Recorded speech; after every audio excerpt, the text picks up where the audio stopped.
ओम नमो नारायण। आप सभी को मोक्षदा एकादशी और गीता जयंती की हार्दिक शुभकामनाएं। आज की इस वीडियो में मैं आपको मोक्षदा एकादशी की व्रत कथा के साथ साथ गीता कि भगवत गीता के 7वें अध्याय का महत्व भी श्रवण करवाने जा रही हूँ। तो चलिए वीडियो शुरू करते हैं। एक बार अर्जुन ने उत्पन्ना एकादशी की उत्पत्ति, महिमा और उसके महत्व के बारे में सुनकर भगवान श्री कृष्ण जी से कहा कि हे परम पूजनीय भगवान श्री कृष्ण, हे त्रिलोकीनाथ, आप सभी को सुख व मोक्ष देने वाले हैं, मैं आपको प्रणाम करता हूँ। सो हे प्रभु, आप कृपा करने वाले मेरी एक जिज्ञासा को शांत कीजिए। तब भगवान श्री कृष्ण जी ने कहा कि हे अर्जुन, जो कुछ भी जानना चाहते हो उसे निर्भय होकर कहो, मैं अवश्य तुम्हारी जिज्ञासा को शांत करूंगा। सो हे प्रभु, ये जो आपने मार्गशीर्ष मास की कृष्ण पक्ष की एकादशी के विषय में बताया है, उससे मुझसे बड़ी ही शांति प्राप्त हुई है।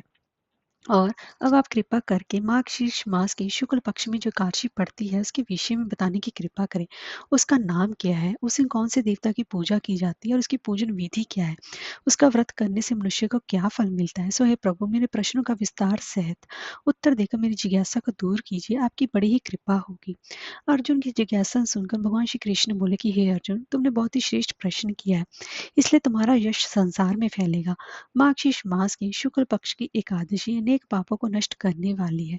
संसार में इसे मोक्षदा एकादशी के नाम से जाना जाता है। इस एकादशी के दिन श्री दामोदर भगवान का धूप, दीप, नवेद आदि से भक्ति पूर्वक पूजन करना चाहिए। सो हे कुंती पुत्र, इस एकादशी व्रत के पुण्य के प्रभाव से नरक में गए हुए माता, पिता, पितर आदि को स्वर्ग की प्राप्ति होती है। इसकी कथा एक पुराण में इस प्रकार है, इसे ध्यान पूर्वक सुनो। वेखानस नाम का एक राजा प्राचीन नगर में राज करता था। उसके राज्य में चारों वेदों के ज्ञाता ब्राह्मण रहते थे। राजा अपनी प्रजा का पुत्रवत पालन किया करता था। एक रात्रि को स्वप्न में राजा ने अपने पिता को नरक की यातनाएं भोगते देखा। इस प्रकार का स्वप्न देखकर राजा बड़ा ही व्याकुल हुआ। वह बेचैनी से सुबह होने की प्रतीक्षा करने लगा। सुबह होते ही उसने ब्राह्मणों को बुलाकर उनके समक्ष अपने स्वप्न की बात बताई। हे ब्राह्मणों, रात्रि को स्वप्न में मैंने अपने पिता को नरक की यातनाएं भोगते देखा।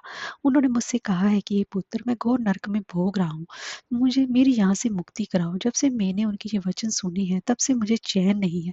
मुझे अब राज्य, सुख, ऐश्वर्य, हाथी, घोड़े, धन, स्त्री, पुत्र आदि कुछ भी सुखदायक प्रतीत नहीं हो रहे हैं। अब मैं क्या करूं, कहाँ जाऊं, इस दुख के कारण मेरा शरीर तप रहा है। आप लोग मुझे किसी प्रकार का तप, दान, व्रत आदि बताएं, जिससे कि मेरे पिता को मुक्ति प्राप्त हो। यदि मैंने अपने पिता को नरक की यातनाओं से मुक्त कराने के प्रयास नहीं किए तो मेरा जीवन निरर्थक है। जिसके पिता नरक की यातनाएं भोग रहे हो, उस व्यक्ति को इस धरती पर सुख भोगने का कोई भी अधिकार नहीं है। सो हे ब्राह्मण देवो, मुझे शीघ्र इसका कोई उपाय बताने की कृपा करें।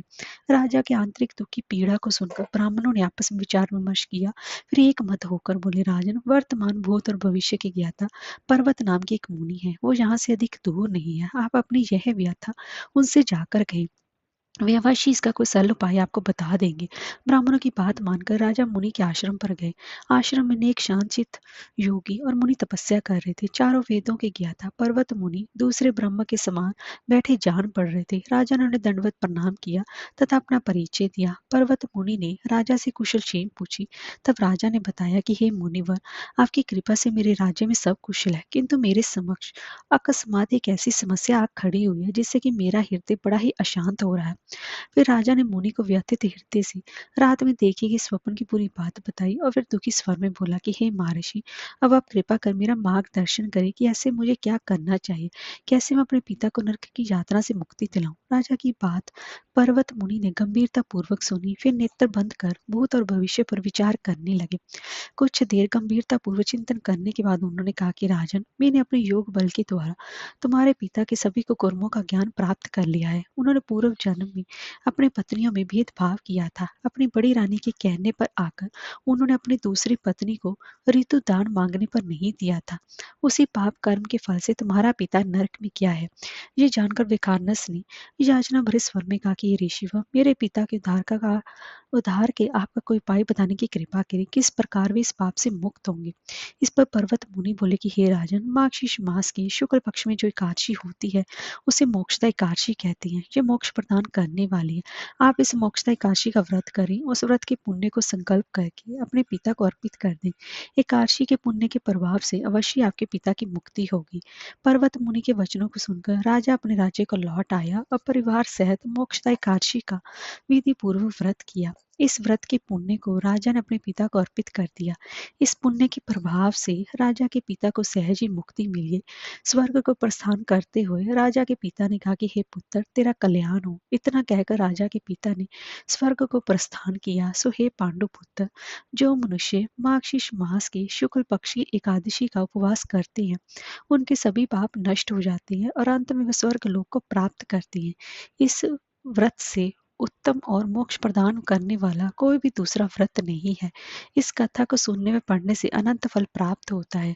यह उपवास मोक्ष प्रदान करने वाला चिंतामणि के समान है, जिससे कि उपवास करने वाले की सभी मनोकामनाएं पूर्ण होती हैं। सो हे अर्जुन, प्रत्येक मनुष्य की प्रबल इच्छा होती है कि मोक्ष प्राप्त करे। मोक्ष की इच्छा करने वालों के लिए मोक्षदा एकादशी का यह व्रत अति महत्वपूर्ण है।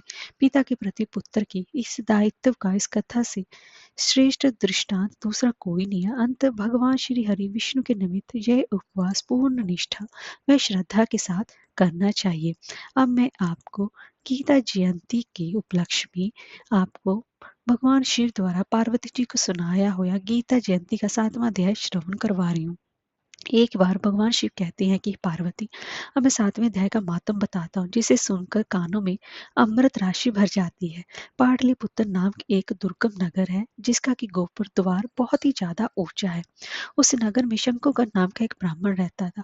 उसने वैश्यवृत्ति का आश्रय लेकर बहुत धन कमाया, किंतु ना तो कभी पितरों का तर्पण किया और ना ही देवताओं का पूजन ही किया। वह धन और वर्जन में तत्पर होकर राजाओं को भी भोज दिया करता था। एक समय की बात है, उस ब्राह्मण ने अपना चौथा विवाह करने के लिए पुत्र और बंधुओं के साथ यात्रा की। मार्ग में आधी रात के समय जब वह सो रहा था, तब एक सर्प ने कहीं से आकर उसकी बाह में काट लिया। उसके काटते ऐसी अवस्था हो गई कि मणि मंत्र और औषधि आदि से भी उसके शरीर की रक्षा असाध्य जान पड़ी। तत्पश्चात कुछ ही क्षणों में उसके प्राण पखेरु उड़ गए और वह प्रेत बना। फिर बहुत समय के बाद वह प्रेत सर्प योनि में उत्पन्न हुआ। उसका वित्त धन की वासना में ही बंधा था, यानी कि उसने अपना सारा चित्त धन की वासना में ही लगा रखा था। उसने पूर्व वृत्तांत को स्मरण करके सोचा, मैंने घर के बाहर करोड़ों की संख्या में अपना जो धन गाड़ रखा है, उससे इन पुत्रों को वंचित करके स्वयं ही उसकी रक्षा करूंगा। सांप की योनि से पीड़ित होकर पिता ने एक दिन स्वप्न में अपने पुत्रों के समक्ष आकर अपना मनोभाव बताया।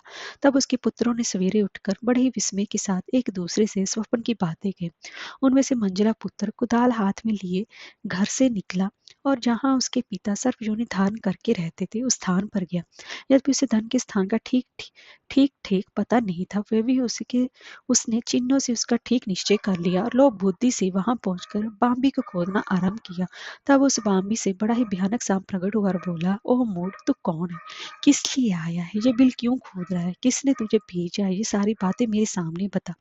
पुत्र, मैं आपका पुत्र हूँ, मेरा नाम शिव है। मैं रात्रि में देखे स्वप्न से विस्मित होकर यहाँ का स्वर लेने के लिए कौतूहल से आया हूँ। पुत्र की वाणी सुनकर वह सांप हंसता हुआ स्वर से इस प्रकार स्पष्ट वचन बोला कि यदि तू मेरा पुत्र है तो मुझे शीघ्र ही बंधन से मुक्त कर। मैं अपने पूर्व जन्म के गड़े हुए धन के लिए सर्प योनि में उत्पन्न हुआ हूँ। पिताजी, आपकी मुक्ति कैसे होगी, ये मुझे आप बताइए और इसका उपाय मुझे बताइए, क्योंकि मैं इस रात में सभी लोगों को छोड़कर आपके पास आया हूँ। पिता बेटा, गीता के अमृत में 7वें अध्याय को छोड़कर मुझे मुक्त करने में तीर्थ दान तप और यज्ञ भी सर्वथा समर्थ नहीं है। केवल गीता का 7वां अध्याय ही प्राणियों के सरा मृत्यु आदि दुखों को दूर करने वाला है। पुत्र, मेरे श्राद्ध के दिन गीता के 7वें अध्याय का पाठ करने वाले ब्राह्मण को श्रद्धा पूर्वक भोजन कराओ। इससे निसंदेह मेरी मुक्ति हो जाएगी। वत्स, अपनी शक्ति के अनुसार पूर्ण श्रद्धा के साथ निर्व्यासी और वेद विद्या में प्रवीण अन्य ब्राह्मणों को भी भोजन कराना। सर्प योनि में पड़े हुए पिता के जो वचन सुनकर सभी पुत्रों ने उसकी आज्ञा अनुसार तथा उससे भी अधिक किया। तब शंकुकर्ण ने अपने सर्व शरीर को त्याग कर दिव्य देह धारण किया और सारा धन पुत्रों के अधीन कर दिया। पिता ने करोड़ों की संख्या में जो धन उनमें बांट दिया था, उससे वे पुत्र बहुत ही प्रसन्न हुए। उनकी बुद्धि धर्म में लगी हुई थी, इसलिए उन्होंने बावली, कुआं, पोखरा, यज्ञ तथा देव मंदिर के लिए उस धन का उपयोग किया और अन्य शालाएं बनवाई। तत्पश्चात 7वें अध्याय का सदा जप करते हुए उन्होंने मोक्ष प्राप्त किया। सो हे पार्वती, ये तुम्हें 7वें अध्याय का मातम बताया, जिसके श्रवण मात्र से मनुष्य सब पातकों से मुक्त हो जाता है। ओम नमो नारायण।